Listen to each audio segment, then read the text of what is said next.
Ce 8 décembre 2022 marque la Journée mondiale du climat, dont l'objectif premier est de mettre en lumière les conséquences dramatiques du réchauffement climatique et la nécessité d'agir avec célérité, justesse et efficacité pour en limiter les effets.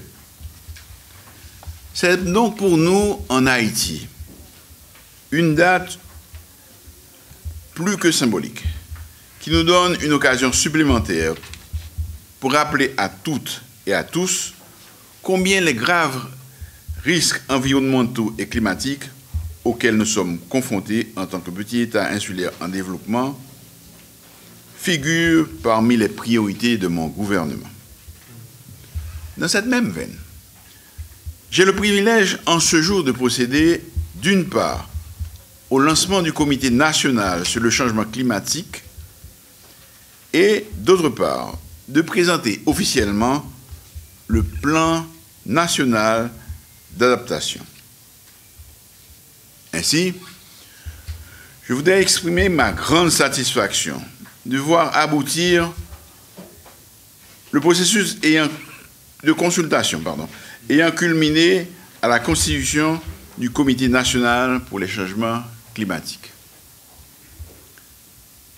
Le CNCC est un outil stratégique et décisionnel qui favorisera la mise en œuvre efficace du plan national d'adaptation, mais aussi de la politique nationale sur les changements climatiques adoptée depuis 2019, ou la version révisée en cette année 2022 du document Contribution déterminée au niveau national. Ces plans et programmes convergent et se renforcent mutuellement. Ils permettent aussi d'inscrire Haïti dans la décennie des Nations Unies pour la restauration des écosystèmes. Le plan national d'adaptation, pour sa part, constitue un cadre global et une référence nationale pour les actions d'adaptation en Haïti. Il est le fruit d'un processus inclusif et participatif, matérialisé par le truchement de consultations de différentes catégories d'acteurs clés à l'échelle des 10 départements du pays et guidé par les connaissances actualisées sur le phénomène des changements climatiques et ses conséquences sur le pays. Le plan national d'adaptation se veut être un cadre global à moyen et long terme sur les 10 prochaines années et couvre prioritairement les secteurs de l'agriculture, de la santé, des infrastructures et des ressources en eau.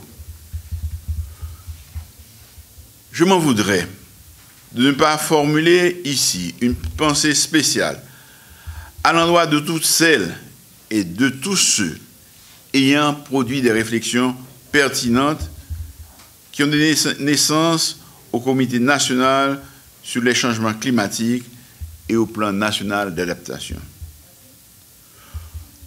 Leur contribution technique et financière trouve l'expression de ma plus profonde gratitude. Il s'agit en tout état de cause d'une œuvre remarquable qui va aider à prendre des décisions hautement prometteuses. Et je remercie spécialement le Fonds vert pour le climat, le Programme des Nations Unies pour le développement, le NAP global et le gouvernement taïwanais. Mesdames, Messieurs, point besoin de discourir longuement pour évoquer les impacts des changements climatiques sur notre pays, déjà en proie à des menaces multidimensionnelles. Les chiffres sont alarmants.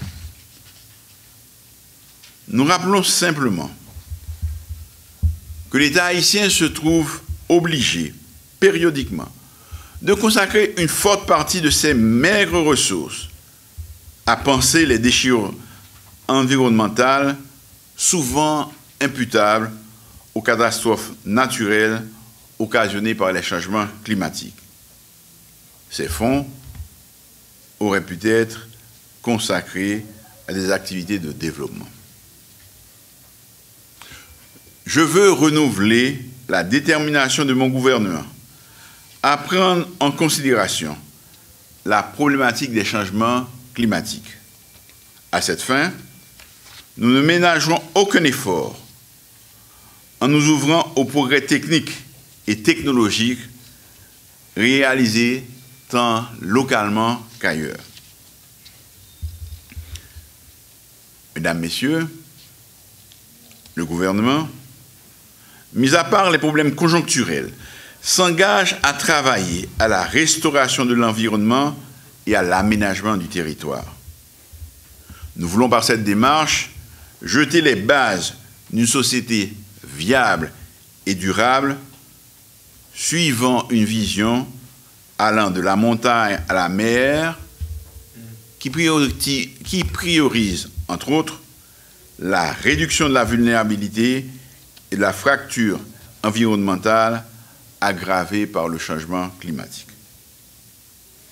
Tout ceci à partir d'une gouvernance environnementale pragmatique et cohérente. Nous devons également, à travers les mesures que nous adapterons, les actions que nous poserons, contribuer à l'inversion du processus de dégradation environnementale jumelé à la menace réelle des changements climatiques. Le pays a l'obligation de s'orienter vers une croissance durable et une amélioration progressive du cadre de vie de la grande famille haïtienne. Je réitère donc ici mon engagement à poursuivre le dialogue social et politique avec tous les secteurs, indistinctement, à accélérer les réformes entamées dans l'administration publique et à œuvrer sans relâche pour le rétablissement et le renforcement des institutions régaliennes et démocratiques. Comme je n'ai jamais cessé de le répéter, créer les conditions favorables à une gouvernance apaisée et inclusive n'est pas une option. C'est un impératif moral et patriotique. Haïti a besoin de paix, de sérénité et de stabilité pour affronter les crises multiformes qui risquent de peser sur l'existence même de la nation. Mesdames et Messieurs, à travers la création du CNCC, nous confirmons sans équivoque notre engagement à changer de paradigme et à franchir le cap vers des actions concertées devant nous permettre d'avancer ensemble dans la lutte coordonnée et efficace pour les changements climatiques. Je recommanderais donc ici vivement que le CNCC intègre dans sa sphère d'action l'active participation, entre autres, des collectivités territoriales, des communautés locales, des groupes de femmes, des organisations communautaires, des organisations religieuses, etc.